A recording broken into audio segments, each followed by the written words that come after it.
মানিক ৰাজৰ কথা শুনিলে আৰু তেওঁৰ কলা দেখিলে আপুনিও আচৰিত হ'ব।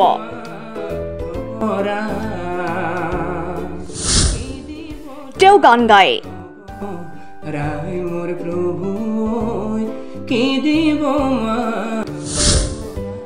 কৰ্মত তেওঁ বেণ্ড পাৰ্টিত গান পৰিৱেশন কৰি ঘৰখন চলাই আছে।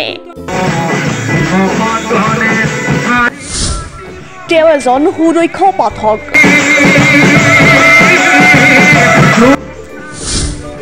তেওঁ বাঁহী বাদনকে ধৰি আন বহুতো বিদ্যা আছে।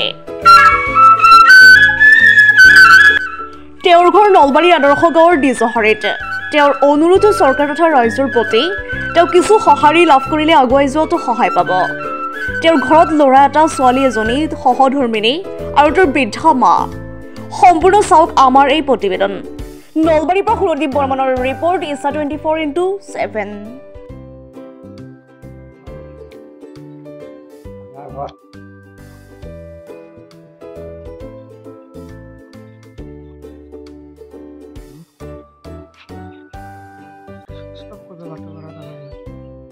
You should stop it down here.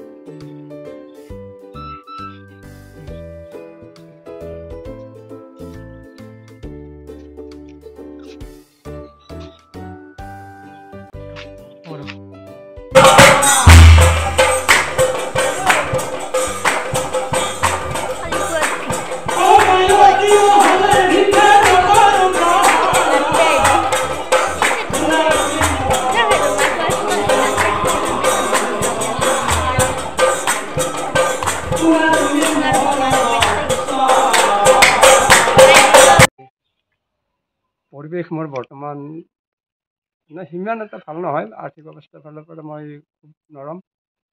আৰু মই এতিয়া বৰ্তমান বেংক পাৰ্টিৰ লগত জড়িত। আৰু মই নাগৰা নামতো বৰ্তমান নাগৰা নাম পৰিৱেশন কৰোঁ, নাগৰা নাম গাই আছোঁ।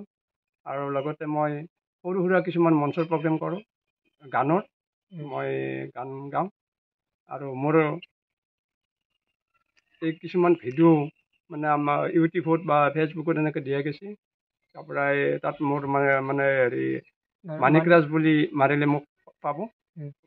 প্ৰত্যেক হেৰিতে ইউটিউবতো পাব বা ফেচবুকত পাব, ইনষ্টাগ্ৰামত পাব, এইবিলাকত পাব। আৰু লগতে মই যিবিলাক মানে গান গাইছোঁ বা প্ৰগ্ৰেম কৰিছোঁ, মোৰ নিজৰ মানে বহু কষ্টৰ বলত মানে মই নিজে কৰি আছোঁ। কোনো চৰকাৰৰ পৰা কোনো এটা চৰকাৰে যদি মোক অলপ সহায় সহযোগ কৰে বা তেতিয়া মোৰ অলপ ভাল হয়, মই বহুতখিনি আগবাঢ়ি যাব পাৰোঁ। আৰু লগতে ৰাইজৰ সহায় সহযোগিতা মই বিচাৰিছোঁ। সকলো ৰাইজে যাতে মোৰ ভিডিঅ' বা মোৰ গান বা নাগাৰা নাম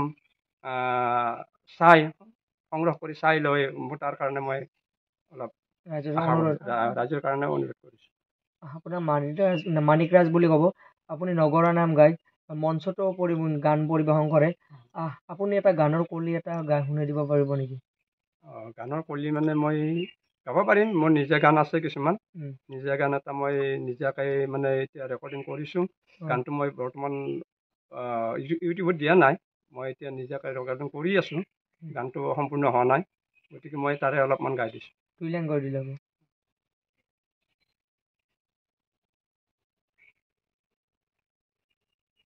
ও মাইনা যাবলৈ ওলালা তুমি, ও মাইনা যাবলৈ ওলালা তুমি,